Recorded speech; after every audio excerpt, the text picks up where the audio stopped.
No, everyone's here. Everyone's here. Don't worry about them. You do your thing. Hey, how are you? Okay. Yeah. Hi, everyone. My name's Erica Beauchamp. I run a counseling practice out of Vancouver, BC. And today I'm going to talk a little bit about communication in relationships, how to improve your communication in relationships, and some antidotes to common communication issues that people have. So I'm going to remove this, if that's okay. I feel like I'm going to do some karaoke. Okay. So there's a few different counselors that work with us. I'm just going to go through and introduce some people first. But we've got Berlin, who's here today in the audience. And then we also have Anu, who's over at our booth right now, Huda and Harjeet, who will be here tomorrow. So hopefully you get a chance to stop by and meet them. Like I said, we're located downtown Vancouver, and we offer individual and couples therapy. And we do all types of work with people around anxiety, depression, self-esteem, self-worth, grief, loss, addictions, disordered eating, trauma, and a lot of other issues that people struggle with. And then we also specialize in relationship and couples therapy. I just wanted to make a quick mention that one of our counselors, Huda, who will be here tomorrow, she's offering free counseling sessions for the Palestinian and Israeli community. She's doing what she can to help.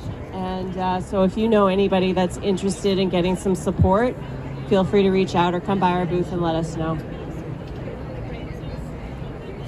So what I'm going to talk about today is strengthening bonds in a relationship, as well as communication. We're going to talk a bit about the Gottman Institute. So when you think of relationship and couples therapy, there's a whole bunch of different kinds of couples therapy out there. We focused on Gottman couples therapy just because it's so heavily research-based. They are from Seattle. There's an institute in Seattle, and they teach all over the world. And it requires quite a bit of training in order to become a Gottman couples therapist. So we're going to be talking a bit about the work that they do. I'm going to focus on the 3 types of couples that there are that you'll probably fall into if you're in a couple. I'm going to talk a little bit about what gridlock issues are, as well as arguing and the 4 horsemen, which are common ways that people argue, and then some other tools that we use if there's still time. So there's 3 types of couples. There's the ones that argue, the ones that never argue, and then the ones that argue sometimes. We classify these into master and disaster couples. The disaster couples are the ones that never argue. Generally what that means is that they're not dealing with issues and they're sweeping them under the rug. And those couples usually stay together a little longer, but over time resentment starts to build, and that's when they eventually break up, when the kids move out, or when things just start to build and they eventually become roommates because they're so disconnected that they're no longer, working through things together. And so that's a common thing that can happen. Then we got the ones that are always in conflict. You can predict that they're going to break up if things don't change. They're fighting all the time. And then we have the master couple, which is what we all want to be. They're the couples that do deal with conflict. They talk about things, they work through things, and generally they try to figure them out. And so this is what we try to teach you how to be as a master couple. So when you start couples therapy, what you start with is an assessment. We spend some time looking at your relationship, and we have you do quite a long questionnaire outside of our offices, so you don't spend the time with us doing those.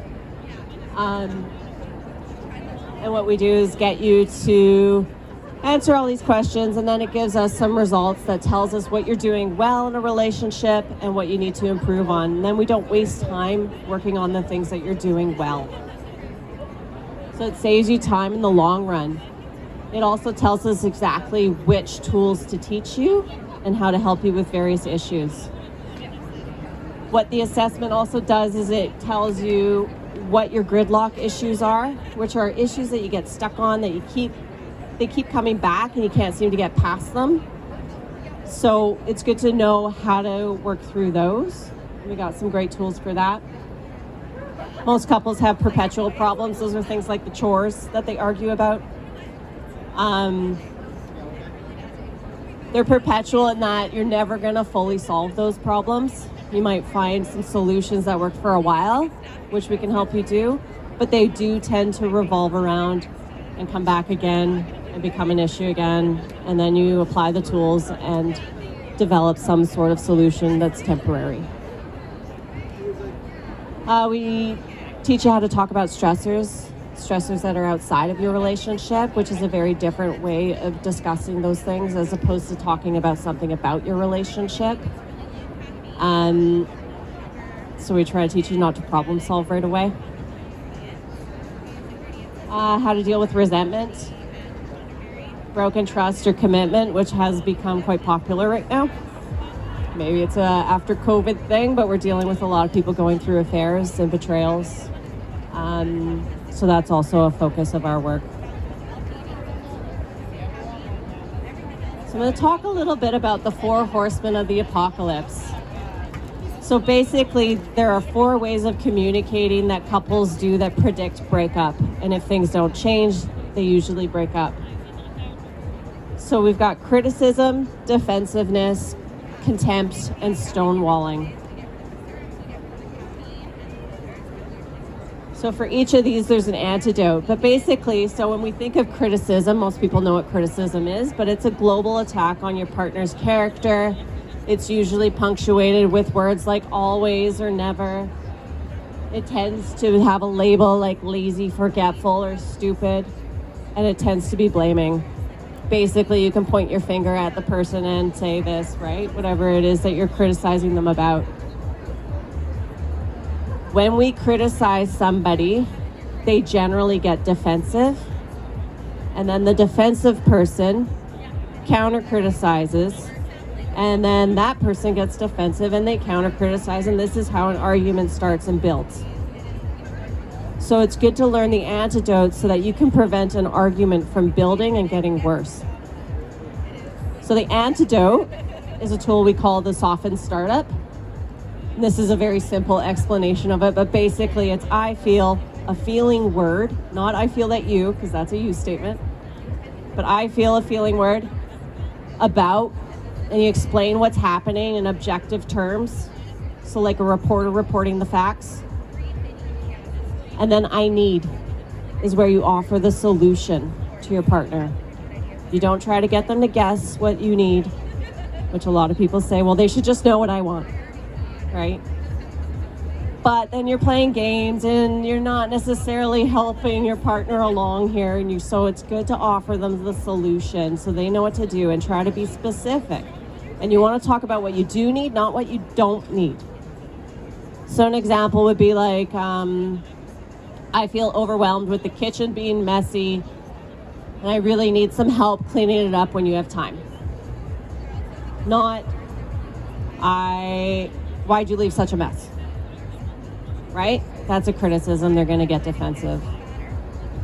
Or not, I feel overwhelmed with the kitchen being messy. You need to stop making a mess. Again, they're going to get defensive. So that's why it's good to talk about what you need in positive terms. So not what you don't need. Defensiveness is the second horseman. So it's a way of not accepting responsibility for any part of the problem. And it's often saying the problem isn't me, it's you. The antidote is to try to see some truth in your partner's perspective and trying to accept responsibility for that. And then you put a period at the end. You don't then start explaining yourself, because then you get into defensiveness. So if you're like, well, I didn't clean the kitchen because I was so busy with work, and then I had this, and then I had this, and that, and that, and that. Now you're getting defensive, right? And you're kind of missing the point. We always want to explain ourselves, right? So it's hard to let go of that.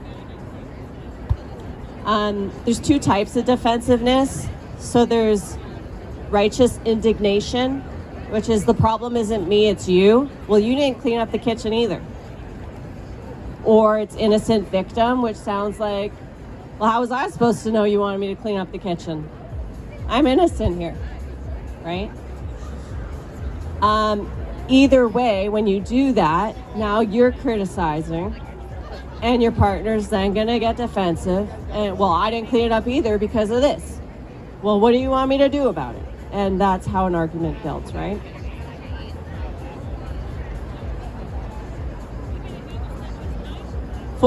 Third horseman is contempt. Contempt is sulfuric acid to a relationship. It's definitely one that we want to remove from any relationship. So there's overt versions of contempt, and then there's more subtle forms of it. It's basically a form of superiority where one person looks down on the other. It can involve sarcasm, mockery, hostile humor. Everybody wants to defend sarcasm. Sarcasm's okay if you're both in on it and you both think it's funny. Otherwise, it's contempt. So it can also include body language, which can be quite subtle. So it would be the eye roll, the scoffing, the sneering. And it can create a bit of a parent-child relationship. So an imbalance, right? It's what we term as gaslighting. And I know that that's a term that's thrown around quite a bit these days, at least in our office it is. So gaslighting basically is when somebody does something to upset the other person, and the other person then goes off the handle. They blow up, right? And then the person that did that gets to sit back and watch the show and not look like the crazy one, right? So when you roll your eyes at your partner, which I'm sure some of us have done, it pisses them off, right? And so that's what I mean by gaslighting. It's subtle, but it adds fuel to the argument, and that helps it build into something bigger, which is what we want to avoid. So the antidote is to actually describe your own feelings and needs, not your partner's. So when you're rolling your eyes, what are you saying? Are you saying, I feel stuck and like we're going in circles and I don't know what to do here? Or I feel like you're not hearing me? If you communicate that to your partner, you're much more likely to get somewhere. Okay? The last horseman is called stonewalling. This one takes on a few different versions, but basically you're emotionally you're shutting down. Maybe you're still in the room, but you're no longer dialoguing with your partner. This usually happens in an argument. You might be quiet and no longer talking. You might be sitting there going, yeah, sure, yeah, whatever you say. No, you're right. You might be so angry that you can't think straight and you storm out of the room, or you might be crying uncontrollably. Either way, you're no longer dialoguing about the issue. And so what that does is it makes your partner feel totally alone with the problem and like you don't care. This one's kind of funny in that the antidote is actually to take a time out and to go self-soothe and then come back and have the conversation when you're calmer.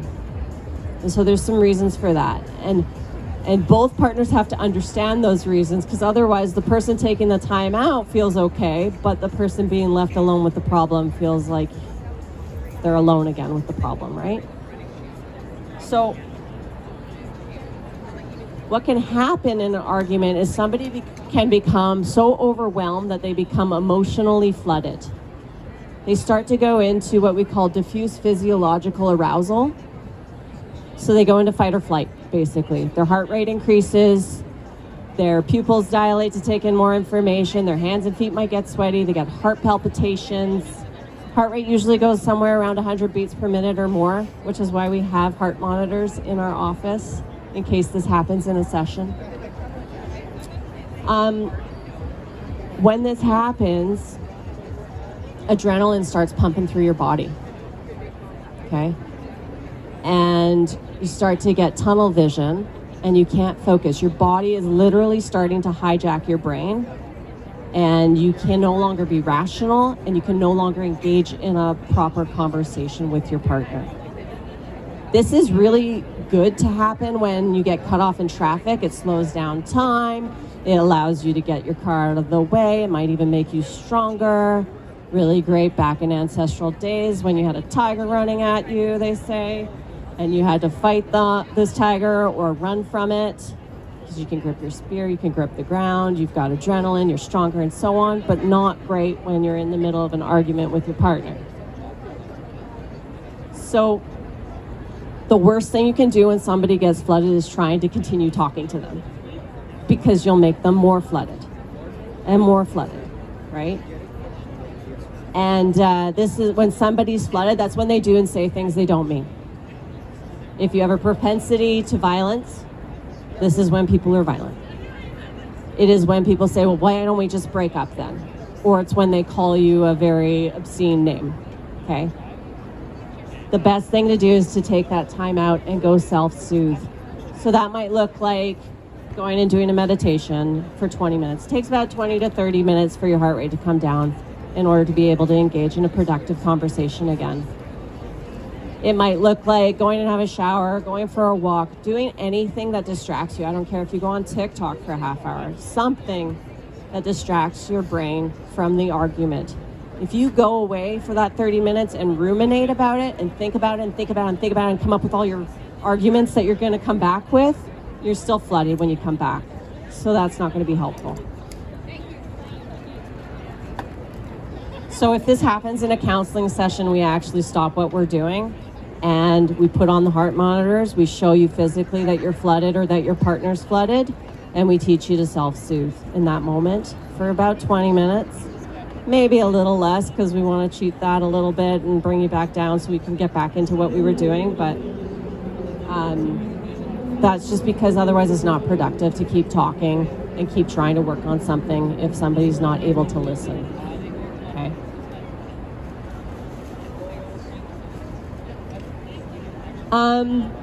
Other tools that we use, this is a list of those. There's quite a few different ones. Yeah, you have a question? Oh, 5 minutes, perfect. Good, because I didn't know if I was going into these or not today. So yeah, we have quite a few different tools. The first one, the stress reducing conversation, is geared towards helping you talk about stressors outside of your relationship. Generally speaking, if couples aren't great at this, then they don't generally talk to each other about things outside of their relationship, which means they are disconnected there. So like if you had a stressful day at work, if you can debrief it and have it feel good afterwards, that went well, you're more likely to open up to your partner about work. But if you go and talk to them and they say, well, why don't you just do this? Before they truly understand what's happening, you're probably going to walk away feeling a little bit like they don't get you and feel alone with the problem. And then you're not going to go to them again because it wasn't helpful. So we got a good tool for that.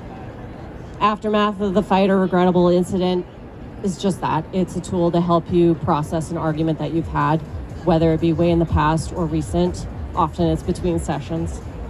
So that's a good one too, to help you talk about an argument, create an understanding, but help you not get back into the argument. And we create safety around those kinds of conversations too. Rules for Soften Startup is that antidote for contempt or criticism. Gottman rapport is kind of what you think of when you think of couples therapy. It's the paraphrasing what your partner says, validating a piece of it, and taking turns being a listener and a speaker. We usually do that all throughout our sessions. Dreams Within is for any issues that are gridlock or stuck. So that's like if you have a problem that you can't fix or you don't know what to do about it, as long as it's not a deal breaker, like whether or not to have kids, if one person wants that and one doesn't, that's a bit of a deal breaker. But there's some that can be resolved. which is what we'll do with a compromise exercise. 8 days is helping you strengthen your relationship. And then the trust revival method for affairs and betrayals. If there's been an affair or a huge betrayal or a breakup and you got back together, we need to rebuild trust if you want to stay together. And so we've got some great tools, and that type of therapy starts very differently than all the rest.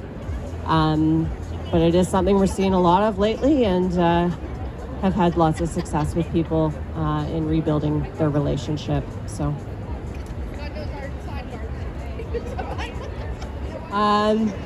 I'm pretty much out of time, but when is it a good time to consider therapy? I think any time is a good time. We don't want to wait too long until things are too bad and the hole is dug too deep that it's harder to come out of. You can always learn tools too, especially if you don't have any issues too. We do get lots of people in that want to work on things just to prevent issues or to work on themselves as well. We don't take sides in our couples therapy either. We work for the relationship, not individuals. Our booth's just down the hall here, one over, maybe two, and then down midway. Come find us. And if you have any questions, by all means, we're all there all weekend. So love to chat with you. Thank you, everybody.